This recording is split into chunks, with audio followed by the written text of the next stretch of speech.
I bought a $4.2 million lakefront property in Muskoka to enjoy my retirement in peace.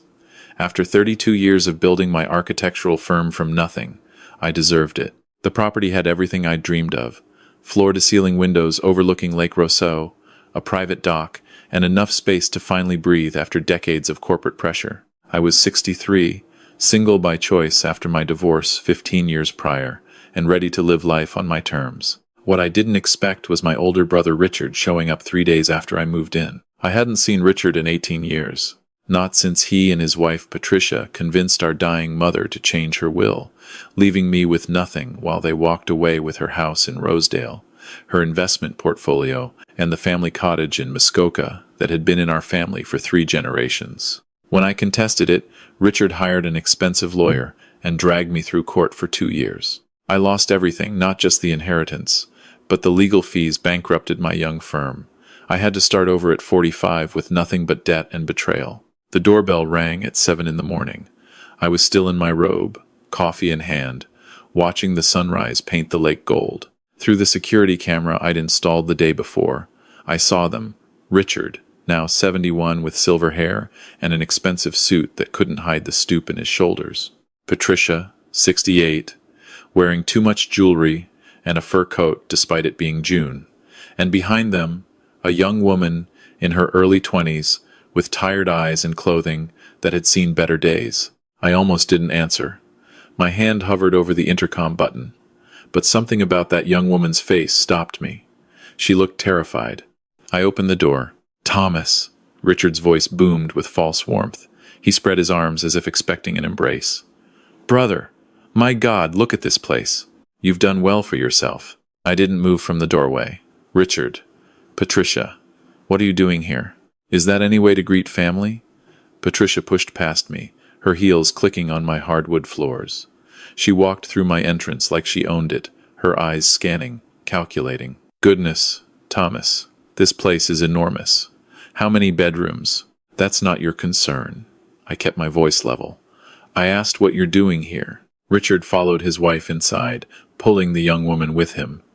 Up close, I could see the resemblance. She had Richard's nose, Patricia's chin. "This is our daughter, Natalie. Your niece."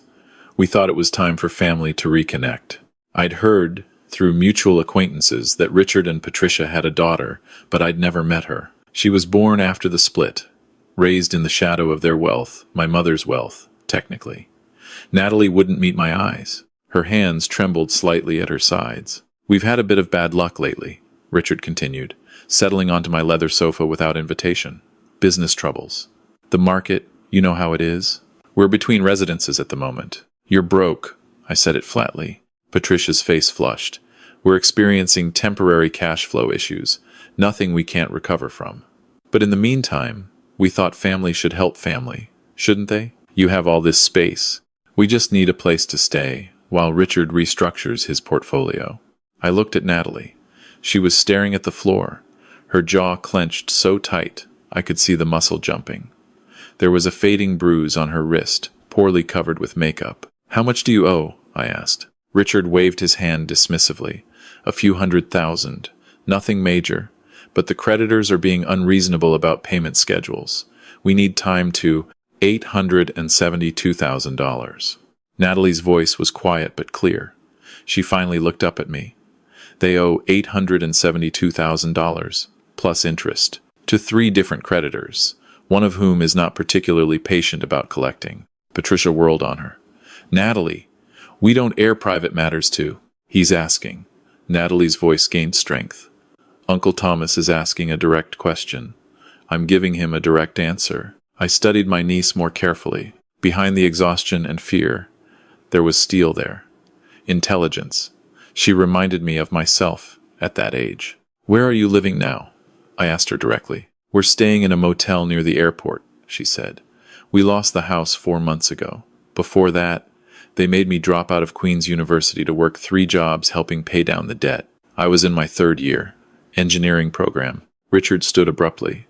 "Natalie, that's enough. Thomas doesn't need— Actually, I do need—" I crossed my arms. "Keep talking, Natalie." Patricia's voice turned shrill. "This is absurd. Thomas, We came here in good faith, family asking family for help, and you're interrogating us like people who stole my inheritance, bankrupted me, and haven't spoken to me in 18 years? I kept my eyes on Natalie. You were saying? Natalie took a breath. They've been liquidating everything. The Rosedale house, grandmother's portfolio, the Muskoka cottage all sold. The money's gone. They made investments based on Richard's business instincts that all failed. When the creditors started calling, they pulled me out of school. I've been working as a waitress, a cleaner, and doing night shifts at a warehouse. Every dollar I make, they take. They won't let me go back to school. They say family loyalty requires sacrifice. You're 22 years old, I said. 23 next month. Her eyes were hollow. I had a 3.8 gigapascals. I was going to be a structural engineer. Now I scrub toilets at the airport Marriott. Patricia grabbed Natalie's arm, her fingers digging in right where I'd seen the bruise. Natalie flinched. That's enough, young lady. We don't wash our dirty laundry in front of. Take your hand off her. My voice came out harder than I intended. Patricia blinked, startled. But she didn't let go. I said, take your hand off my niece. I stepped closer. Now, something in my tone made Patricia release her grip. Natalie moved subtly away, putting the coffee table between herself and her mother. Richard tried to regain control of the conversation. Thomas, I understand there's been distance between us. Ancient history. But blood is blood. We need your help. Just for a few months, while I get back on my feet. You have 4 bedrooms here, Natalie said you do. She looked it up online. We'd stay out of your way. You'd hardly know we're here. And in exchange? I asked. In exchange? Richard looked confused. For what? What are you offering me in exchange for housing 3 adults, feeding you, supporting you while you're structure? What's in it for me? Patricia laughed, a brittle sound. Thomas, we're family. You don't charge family. That's not how this works. Interesting. I walked to my window, looking out at the lake I'd bought with money I'd earned through 32 years of grinding work. That's not what you said when I asked for my share of Mom's estate. You said business is business, even between family.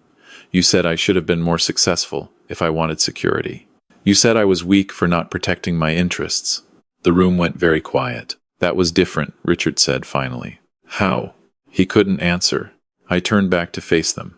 Here's what's going to happen. Natalie, you're welcome to stay. I have a guest suite downstairs with its own entrance. It's yours for as long as you need it. Natalie's eyes widened. Thomas, Richard began. I held up my hand. I'm not finished. Richard, Patricia, you can stay for 1 week, 7 days.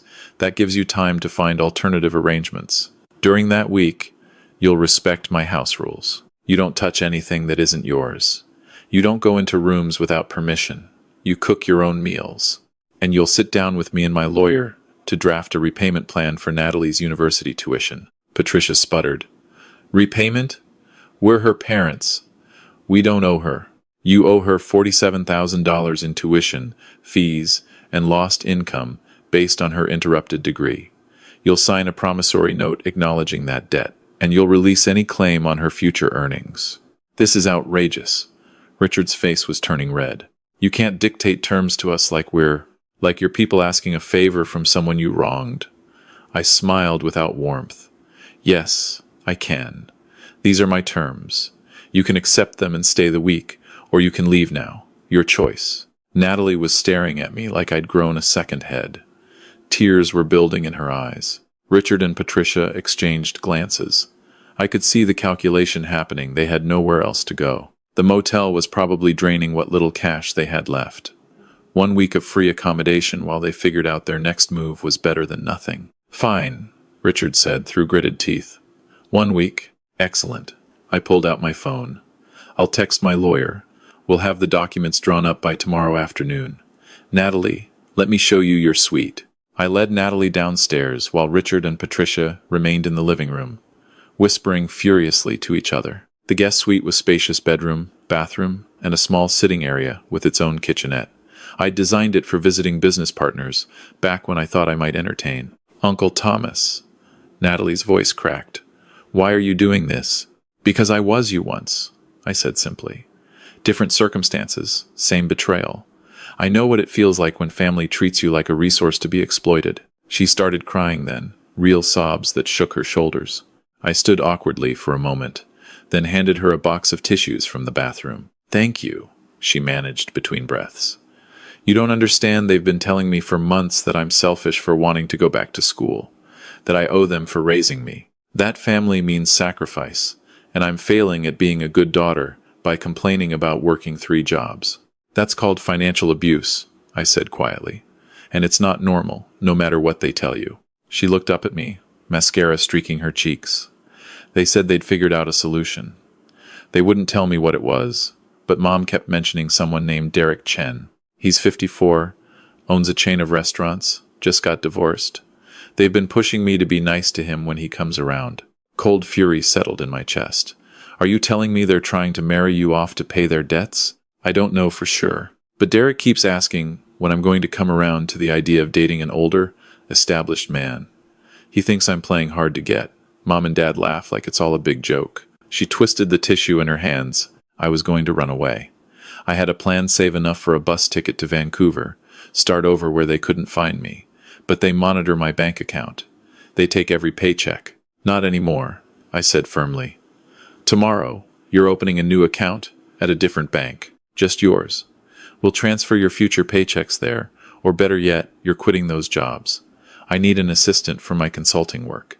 The pay is $3,200 a month to start. Flexible hours, so you can re-enroll in the fall semester." "I can't, that's too much." "It's not charity. I actually do need help. I've got 3 consulting contracts for architectural firms in Toronto, and I'm terrible at organization. You'd be saving me." I paused. "Plus, you're staying here. Rent-free. Non-negotiable." Natalie just stared at me. Then she laughed, a slightly hysterical sound. "You're insane. They're going to lose their minds." "Good," I said. "Let them." The next morning, I woke to the sound of someone in my kitchen. I came upstairs to find Patricia cooking eggs, bacon, and toast like she owned the place. She'd rearranged my counter, moved my coffee maker, and was humming cheerfully. "Good morning, Thomas," she beamed at me. "I thought I'd make us all a nice family breakfast, like old times." We'd never had old times. I barely knew Patricia before the inheritance dispute. "Patricia, we need to establish something clearly." I took my coffee maker back to its original position. "This is not your kitchen. You don't rearrange my house. You cook for yourself, not for me." Her smile tightened. "I'm just trying to be helpful. I thought you'd appreciate." "I appreciate boundaries." I poured myself coffee from the pot I kept separate from whatever she'd made. "Where's Richard?" "He's in the master bedroom." She said it casually, like it was normal. "The one upstairs with the lake view. We moved our things in last night. That little guest room you showed us was so cramped, and you have all this space." "Excuse me?" I set down my mug carefully. "You moved into my bedroom? Well, you weren't using it. We saw you sleeping in the office down the hall. It seemed silly to waste that beautiful room when—" I walked past her, taking the stairs 2 at a time.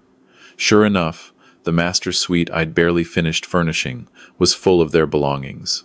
Suitcases on my bed, Patricia's cosmetics covering my bathroom counter, Richard's suits hanging in my closet next to my clothes. Richard emerged from my ensuite bathroom, towel around his waist, damp from my shower. "Thomas, good morning. Hope you don't mind. I used your razor. Mine was dull." I counted to 10 in my head. "Get out." "What?" "Get your things out of my bedroom. You're in the guest room I assigned you. This room is off limits." Richard's face hardened. "Thomas, don't be petty. You're sleeping in a room half this size. Patricia has a bad back. She needs the firm mattress. This is the only room with— I don't care if Patricia needs to sleep on a cloud made of angel feathers. This is my house. You don't move into rooms without permission. You have 1 hour to relocate your belongings." Patricia appeared in the doorway. "Thomas, you're being unreasonable. We're family. What's yours should be mine," I finished. "What's mine is mine, not yours, not ours, mine. 1 hour." I left them sputtering and went back downstairs. Natalie was in the kitchen, keeping her distance from Patricia's elaborate breakfast spread. She'd made herself a simple piece of toast and was eating it standing up, like she was ready to run. "They did this at the motel too," she said quietly.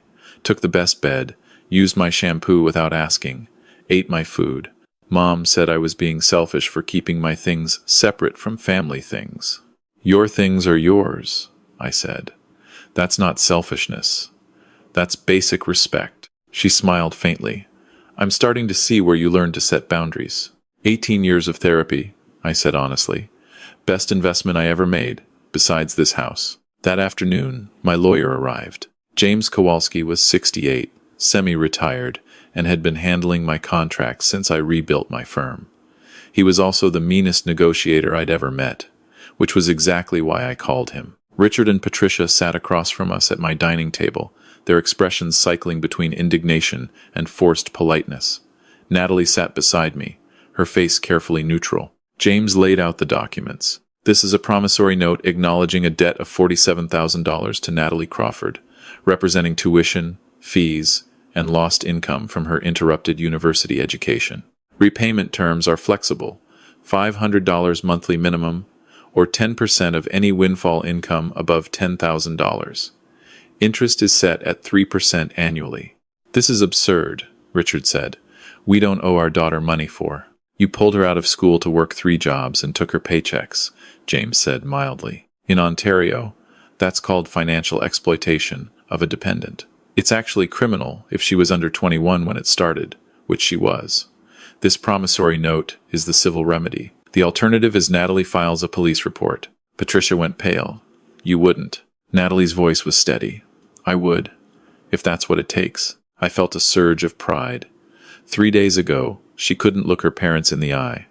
Now she was calling their bluff. Richard signed the documents with angry, jerky movements. Patricia's signature was barely legible. James notarized everything, made copies, and gave one set to Natalie. This is legally binding, James said cheerfully. If you default, Natalie can pursue collection through the courts, including garnishing wages or putting liens on property. We don't have any property, Patricia said bitterly. Not yet, James agreed, but the note is valid for 10 years. Things change. After James left, the atmosphere in the house turned poisonous. Patricia stopped speaking to me entirely, communicating only through theatrical sighs and door slamming. Richard made passive-aggressive comments about how some people forget what family means when they get a little success. I ignored them both. What I didn't ignore was what I overheard on their third evening. I have security cameras throughout the house, not in bedrooms or bathrooms, but in common areas. It's standard for someone with my level of assets. I can access the feeds from my phone, and I'd gotten in the habit of checking them periodically, just to see where Richard and Patricia were so I could avoid them. That night, I was in my downstairs office when I heard raised voices from the feed in the living room. I pulled it up on my computer. Can't believe you signed that ridiculous paper, Patricia was pacing. That money is ours. We raised her, fed her, clothed her for 22 years. 23 next month, and you've taken far more than you ever gave, Richard said tiredly. He was drinking my scotch. I made a mental note to add that to their tab. Just drop it, Patricia. Drop it?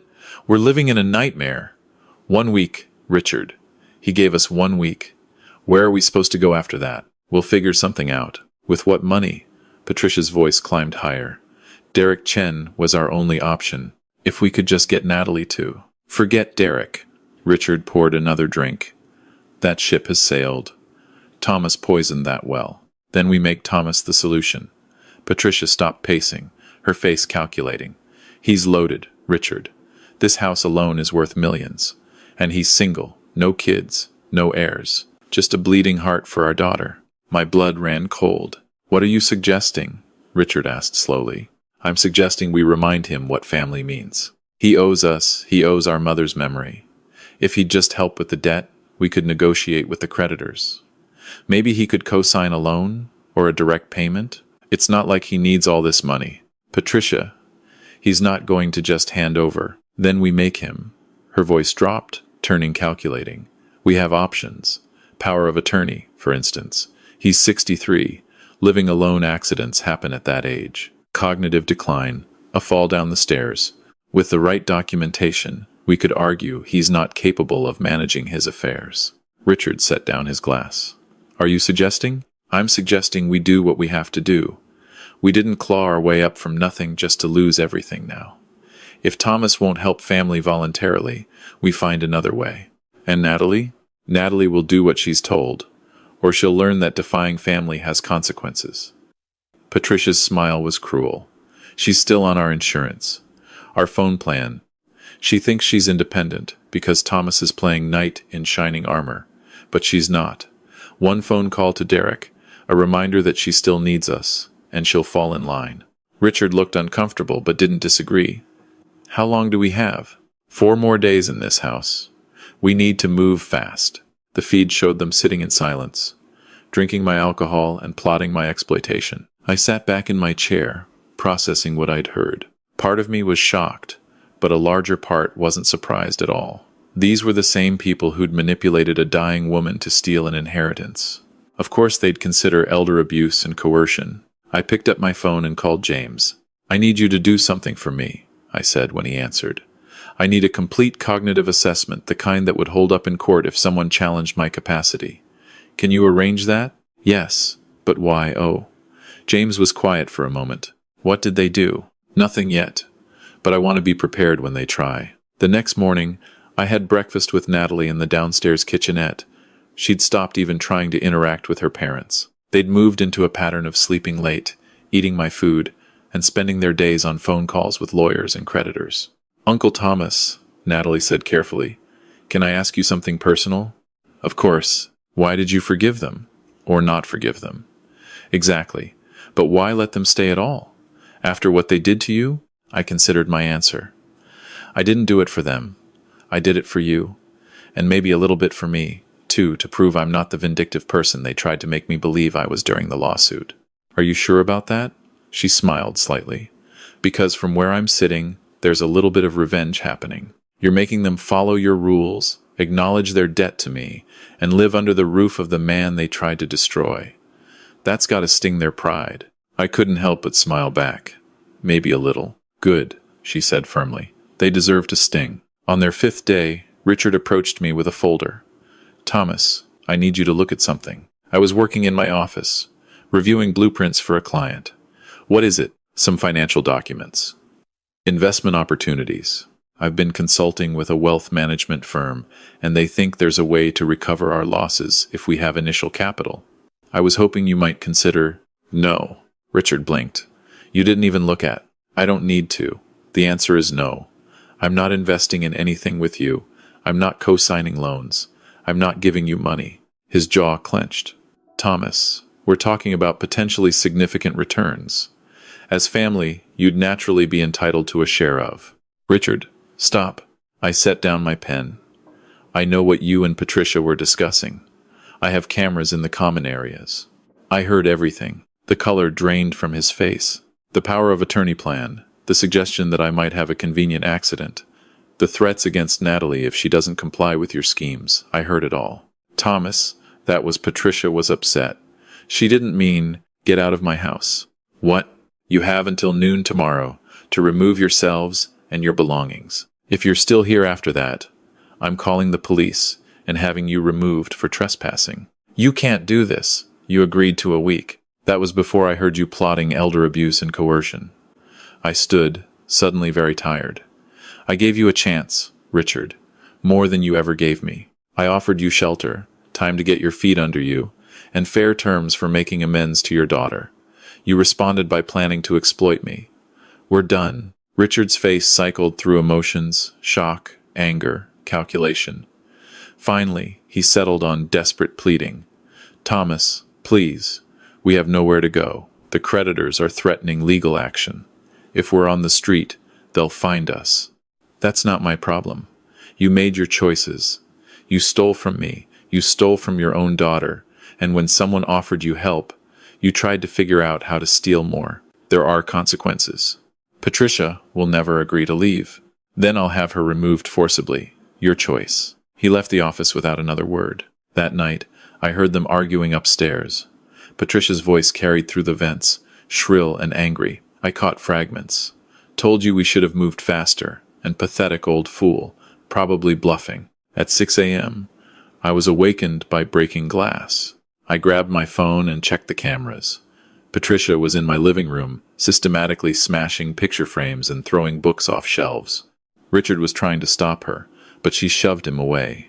If we can't have anything, neither can he, she screamed. After everything we've been through, he treats us like criminals.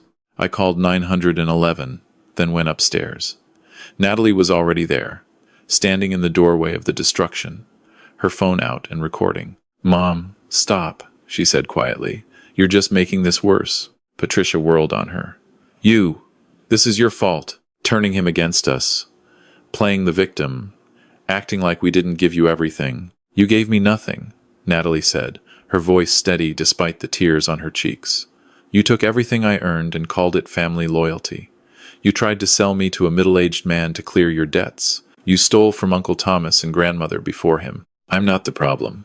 You are." Patricia lunged at her. I moved faster, getting between them. Patricia's palm connected with my shoulder instead of Natalie's face. "Assault," I said calmly. Also on camera, red and blue lights flashed through the windows. The police had arrived quickly, probably because I'd mentioned threats of elder abuse when I called. The next hour was chaos. Patricia was arrested for assault and destruction of property. Richard, by virtue of not participating in the rampage, was only removed from the premises. 2 officers took statements, while another helped Richard pack their belongings. Natalie sat on the front steps, wrapped in a blanket someone had given her, watching it all with a kind of numb shock. "Miss Crawford?"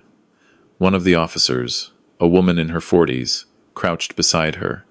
"Are you safe here with your uncle?" "Yes," Natalie said immediately. "He's the only safe person in my life right now. Your mother was saying some concerning things about your uncle, keeping you here against your will, trying to turn you against your family." "That's not true." Natalie's voice was firm. "Uncle Thomas gave me a choice. My mother never has.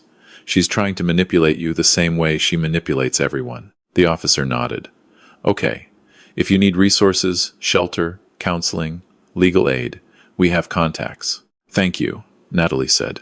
"But I think I'm okay now." After everyone left, the house felt incredibly quiet. I surveyed the damage to my living room, broken frames, torn books, a lamp shattered on the floor. Nothing irreplaceable, but still.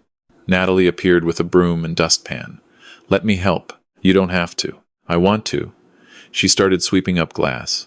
"Uncle Thomas, I'm sorry. I brought them into your life. This is my fault." "No," I said firmly. "You're not responsible for your parents' choices. You're not responsible for their debts, their schemes, or their inability to accept consequences." She swept in silence for a moment. "What happens now?" "Now? Now you finish cleaning up this mess literally and figuratively. You open that bank account tomorrow. We get you re-enrolled at Queen's for fall semester. You work for me over the summer, save money, and start building the life they tried to take from you. What about them?" "What about them?" I picked up a torn book, ironically, a first edition of Dickens' Great Expectations. "They'll face the legal consequences of their actions. Patricia will likely get probation for a first offense, maybe community service. Richard will have to deal with his creditors without me as a safety net, and both of them will have to live with the knowledge that they destroyed their relationship with their daughter for money they didn't even manage to get. Do you think they'll ever understand what they did wrong?" I looked at my niece, really looked at her. She was so young, still hopeful that people could change, that family meant something more than shared DNA. "Honestly, probably not," I said. "People like Richard and Patricia, they're so focused on what they're owed, what they deserve, what they've lost, that they can't see what they're destroying. They'll blame us, blame circumstances, blame everyone but themselves." "That's sad." "It is," I agreed. "But it's not your burden to carry. You get to choose who you become, Natalie. You don't have to repeat their patterns." She smiled, fragile but real. "I choose to be like you, boundaries and all." 3 months later, Natalie moved into residence at Queen's University.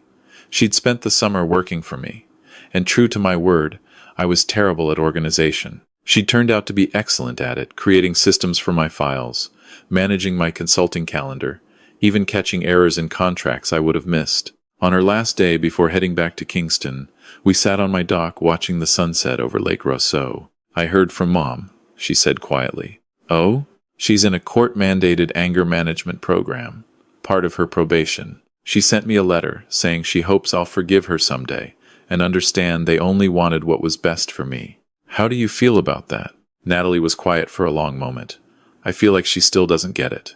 Wanting what's best for me would mean supporting my education, not pulling me out of it. It would mean letting me make my own choices, not trying to sell me off to clear debts. It would mean respecting my boundaries instead of calling me selfish for having them. That's very mature of you. I learned from the best. She bumped her shoulder against mine. Uncle Thomas, can I ask you something? You never talk about it, but do you regret letting them into your house at all? Even for those few days? I considered the question. No, because if I hadn't, I wouldn't have met you, and you've turned out to be the best thing to come from that whole branch of the family tree. She laughed, then grew serious. What they did to you taking grandmother's inheritance, the lawsuit, leaving you with nothing, did you ever get over it? Not entirely, I admitted. It changed me, made me more cautious, more guarded, but it also taught me something important. You can't make people be better than they are. You can only control how you respond to them. I chose to rebuild my life on my own terms, and that turned out to be the best revenge, living well, finding peace, and being the kind of person who could help someone else escape the same trap. Is that why you helped me? Revenge on them through kindness to me? Maybe partly, I said honestly, but mostly because you deserved better, and because I remembered being young and betrayed and broke, and wishing someone had offered me a hand up instead of pushing me further down. Natalie was quiet, processing. Then Dad called too. He wants to meet for coffee, says he needs to apologize in person.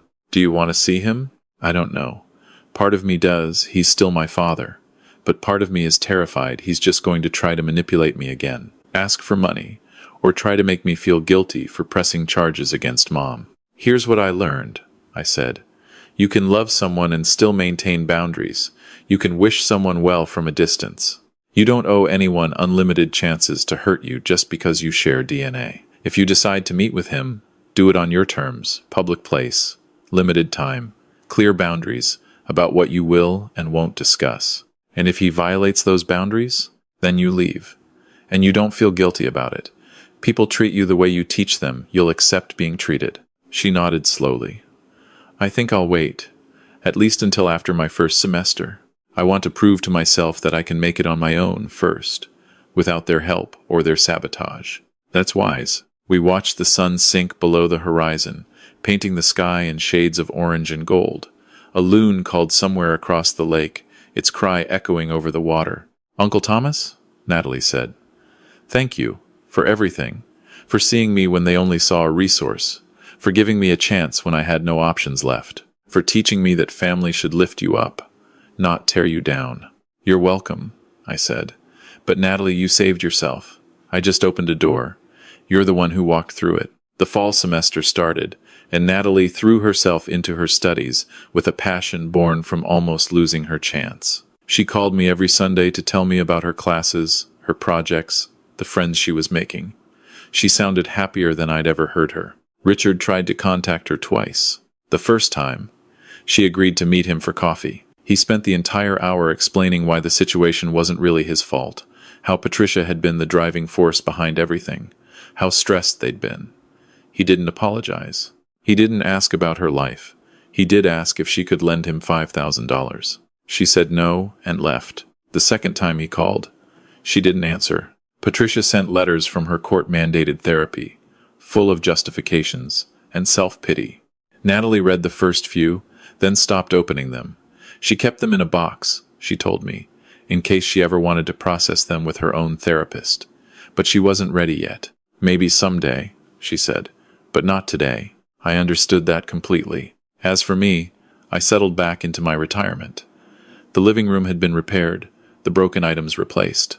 I'd added a few more security measures, better cameras, a more sophisticated alarm system. Not because I was paranoid, but because I'd learned the value of protecting my peace.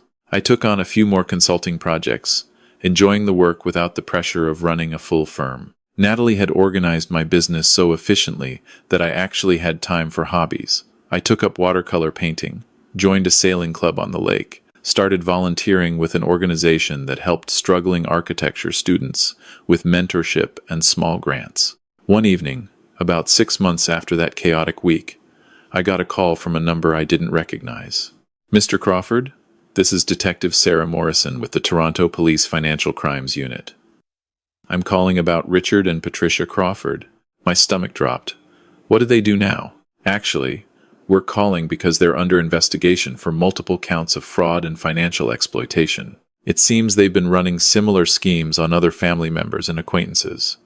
We found your case while investigating, and I wanted to ask if you'd be willing to provide a statement. What kind of schemes? Elder financial abuse, primarily. They've targeted at least 4 other individuals over the past decade, convincing them to provide loans or investments, then defaulting and disappearing. Your situation was unusual because you stopped them before they could complete the exploitation. I thought about those recordings, the promissory note, the attempted manipulation. I'll provide whatever you need. Thank you. We're also going to need to speak with their daughter, Natalie. She's listed as a victim in several of our reports. I'll let her know. Detective Morrison, what happens if you prove all this? If convicted on all counts, we're looking at significant prison time. 5 to 10 years, potentially. But that's assuming we can make all the charges stick. After we hung up, I sat for a long time, processing. Part of me felt vindicated I'd been right not to trust them, right to protect myself and Natalie. But another part just felt sad. They'd spent so much energy on schemes and manipulations, they'd destroyed every real relationship they had. For what? Money they'd lost anyway? I called Natalie and explained about the detective. Will you do it? She asked. Help them prosecute? Yes, I said. Not for revenge, but because if I don't, they'll do this to someone else. Someone who might not have the resources to protect themselves the way we did. I'll help too, she said firmly. Someone has to stop them. The trial took place the following spring. By then, Natalie had completed her first full year back at university with a 3.9 gigapascals. She'd made the dean's list, joined the engineering society, and started dating a classmate who treated her with respect and kindness. We sat in the courtroom and listened to the litany of charges: fraud, financial exploitation, attempted coercion, elder abuse. The prosecutor laid out a pattern of behavior spanning nearly 2 decades. Our family's case was just the most recent. Richard looked smaller somehow, diminished in his too big suit. Patricia sat rigid, her face a mask of aggrieved innocence, even as the evidence mounted against them. When it was Natalie's turn to testify, she walked to the stand with her head high. She spoke clearly about being pulled from school, having her paychecks taken, the pressure to date Derek Chen to satisfy debts. She produced the promissory note they'd signed, the texts they'd sent trying to manipulate her into giving them money after they were removed from my house. Richard's lawyer tried to paint her as an ungrateful daughter, but Natalie didn't flinch. I'm not ungrateful, she said. I'm grateful to the people who actually helped me, my uncle, my professors, my friends. I don't owe gratitude to people who exploited me. When I testified, I kept it factual. The theft of the inheritance, the lawsuit, the surveillance footage of them plotting to exploit me, the destruction of property. I brought documentation of everything. The jury deliberated for 2 days. They found Richard and Patricia guilty on most counts. Richard received 6 years. Patricia received 7, due to the assault charge and the evidence that she'd been the primary instigator in most schemes. In the courtroom hallway afterward, Natalie stood very still, processing. I thought I'd feel more vindicated, she said quietly. Instead, I just feel tired. That's normal, I said. Justice isn't always satisfying. It's just necessary. Do you think they'll ever understand what they did wrong? In prison? With all that time to think? I looked back through the courtroom doors, where Richard and Patricia were being led away in handcuffs. Patricia was still arguing with her lawyer, insisting this was all a miscarriage of justice. Probably not, I said honestly. Some people spend their whole lives believing they're the victim of circumstances, never recognizing they're the architect of their own destruction. Natalie nodded slowly. I don't want to be like that. I don't want to spend my life blaming them for what they took from me. I want to focus on what I'm building instead. Then that's what you'll do. And that, Natalie, is how you break the cycle. We walked out of the courthouse into bright spring sunshine.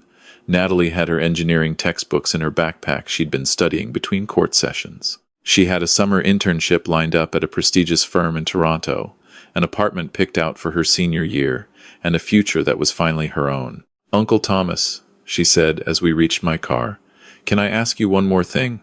Always. Do you forgive them? For what they did to you. I thought about it, really thought about it. Forgiveness was complicated. It wasn't about excusing bad behavior or pretending the harm didn't happen. It was about releasing the hold that anger had on your own life. I'm working on it, I said finally. Not for them, they'll never ask for forgiveness, never believe they need it. But for me, because carrying around that anger for 18 years didn't hurt them at all. It only hurt me. So I'm learning to let it go, bit by bit. Not because they deserve forgiveness, but because I deserve peace. Natalie smiled. That's very wise. Give me another 20 years of therapy, and I might actually believe it, I said dryly. She laughed, a real, genuine laugh that echoed in the courthouse plaza. It was the sound of someone who'd escaped, who'd survived, who'd chosen a different path than the one her parents tried to force her down. That summer, Natalie excelled at her internship. The firm was so impressed they offered her a position after graduation. She'd found her passion in structural engineering, specifically in designing sustainable, affordable housing buildings that would help people like her, people who needed a foundation to stand on. I officially adopted her as my heir that fall. Not because I needed someone to inherit my estate, but because I wanted her to know, legally and emotionally, that she belonged to someone who valued her. You don't have to do this, she protested when I told her. I want to, I said simply. You're the daughter I never had, Natalie. The family I chose instead of the family I was born into. That means something. She cried, happy tears this time. You're the father I wish I'd had all along. Now, at 65, I look back on that chaotic week when Richard and Patricia invaded my peace, and I see it differently. It wasn't just about revenge or justice, or even protecting myself. It was about breaking a generational cycle of exploitation and showing one young woman that family doesn't mean accepting abuse. Natalie graduates this spring, top of her class. She's already designing her first affordable housing project, a building with units for young people aging out of foster care, single parents trying to rebuild, and anyone else who needs a safe place to call home. I'm calling it Crawford Commons, she told me last week. After you, because you showed me what a real foundation looks like. I tried to argue that she should name it after herself, but she was adamant. You gave me the tools to build my life, Uncle Thomas.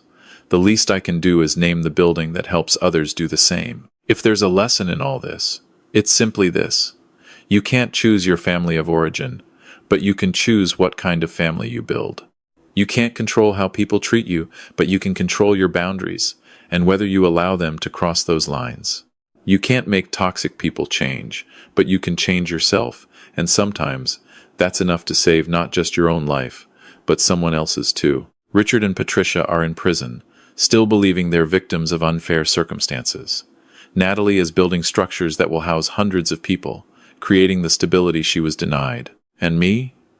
I'm watching the sunset over Lake Rosso, knowing that the best revenge isn't getting even, it's living well, protecting your peace, and lifting up the people who deserve it. Family isn't about blood. It's about who shows up when you need them, who respects your boundaries, and who helps you become the person you're meant to be. Everything else is just biology. And sometimes, the greatest gift you can give someone isn't money or shelter or even justice. It's showing them that they deserve better, and then helping them build a life where better is possible.